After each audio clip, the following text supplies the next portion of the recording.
Paz e bem, amados irmãos e amadas irmãs, dando continuidade aos nossos estudos sobre os dogmas marianos, hoje nós refletiremos sobre o dogma da Imaculada Conceição de Maria. Deus é mistério para nós. Somos incapazes de conhecê-lo, a não ser que ele se revele a nós. Revelar quer dizer tirar o véu, tirar a cortina. O mistério da Imaculada Conceição é um dos muitos mistérios que Deus quis revelar-nos. Na manhã do dia 8 de dezembro de 1854, quando o Papa Pio IX, com a voz embargada pela emoção, lia na Basílica de São Pedro a bula de proclamação do dogma da Imaculada Conceição, os contemporâneos estavam testemunhando o ápice de um longo processo.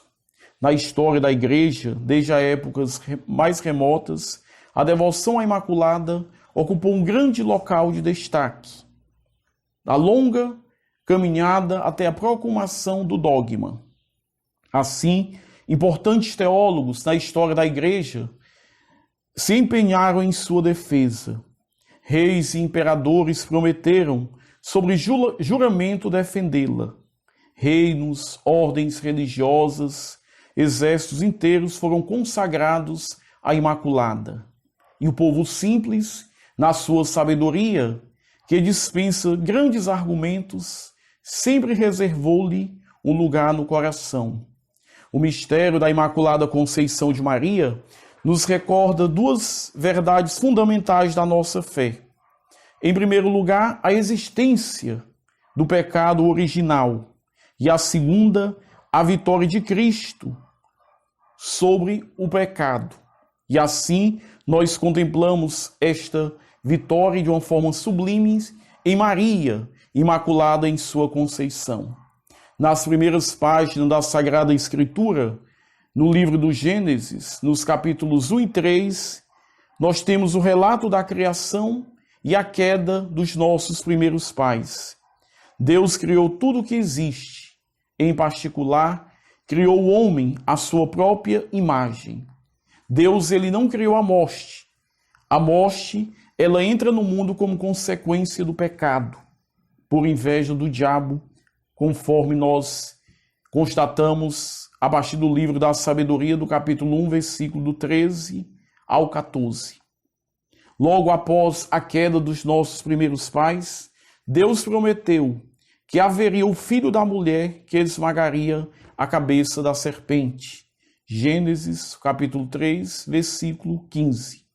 Esta mulher, que é predestinada a ser a mãe do Redentor, é a mãe de Jesus, aquele que nos reconduz à dignidade original.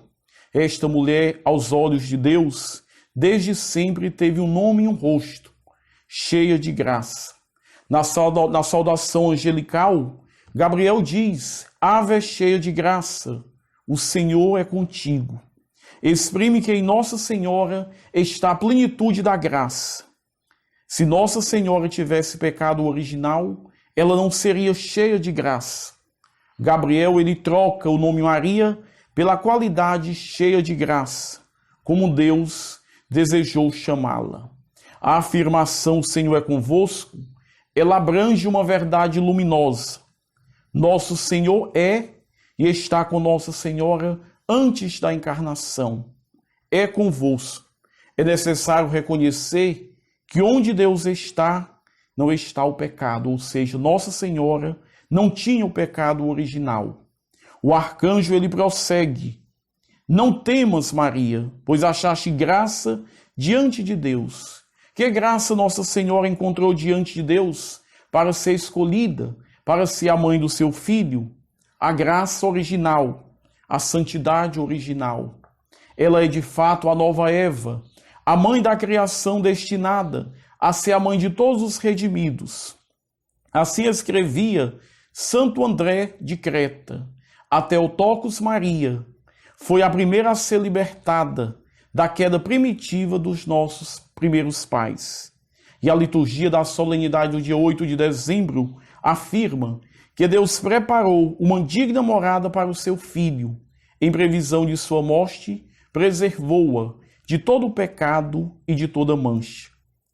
Um grande padre, Padre Colombo, ele faz uma grande analogia entre a Arca de Noé e a Imaculada Conceição. Padre Colombo afirma: grande foi o privilégio da Arca de Noé, construída ao longo dos anos com madeira, quando se romperam as cachoeiras do céu e o mar e os rios transbordantes, com ruídos espantosos, inundaram toda a terra, arrastando na sanha do dilúvio todas as coisas, todos os animais e todos os homens. Plácida e segura foi vista flutuar no topo das águas crescentes a Arca de Noé. Porém, privilégio maior é o privilégio da Imaculada Conceição. O pecado de Adão, uno na sua origem, inundara e inunda toda a terra. Todo homem que nasce, mesmo antes de ver a luz, traz consigo a culpa original. Só Maria pôde flutuar acima de toda mancha. Em Maria nós contemplamos o reflexo da beleza que salva o mundo, a beleza de Deus que resplandece no rosto de Cristo. Esta beleza em Maria é totalmente pura, humilde e livre de toda soberba.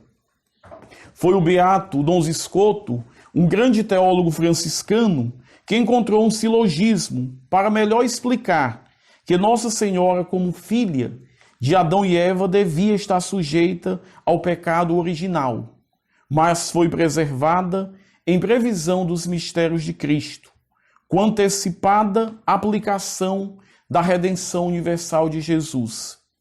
Dom Scoto afirma: era sumamente conveniente que Deus preservasse Maria do pecado original, pois ela era destinada a ser a mãe do seu filho.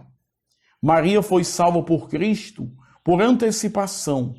Não convinha que a mãe do autor da vida, da graça, fosse manchada, maculada pelo pecado. Deus preservou, antecipando-lhes os frutos da redenção de Cristo. Deus podia, quis e assim a fez, cheia de graça. Depois das revelações de Nossa Senhora a Santa Catarina Labouré, em Paris, em 1830, houve uma grande difusão no mundo da medalha milagrosa, levando muitíssimos bispos a solicitar ao Papa a definição do dogma, algo que já era vivido no coração dos fiéis. Assim, no dia 8 de dezembro de 1854, o Papa Pio IX proclamou Maria isenta do pecado original, desde o primeiro instante de sua existência no seio de sua mãe, isto é, por força de uma antecipada aplicação dos frutos da redenção de Cristo. 4 anos mais tarde, as aparições de Lourdes foram prodigiosa confirmação do dogma. Maria afirmou: eu sou a Imaculada Conceição. Imaculada Conceição, quantas das vezes nós repetimos com comoção este nome misterioso, expressão que sobe do coração e aflora nos lábios, com o nome de Nossa Mãe Celeste, como um filho que eleva os olhos ao rosto da mãe, e vendo-a sorridente, esquece todo o medo, esquece toda dor. Assim nós nos dirigimos, o nosso olhar a Maria Imaculada, reconhecendo nela o sorriso de Deus, o reflexo imaculado da luz divina. Encontramos nela alento e esperança, inclusive no meio dos problemas e nos dramas da vida e do mundo. Rezemos com a Santa Igreja. Ó Deus, que preparastes uma digna habitação para o seu Filho, pela Imaculada Conceição da Virgem, concedei-nos chegar até vós purificados, também de toda culpa por sua materna intercessão. A Imaculada Conceição é a discípula mais perfeita, a mais bela flor surgida da criação. Nas palavras do Santo Padre Bento XVI, a Imaculada é o sinal de que o bem triunfará sobre o mal. Nossa Senhora da Conceição Aparecida, rogai por nós. A todos o nosso abraço, paz e bem.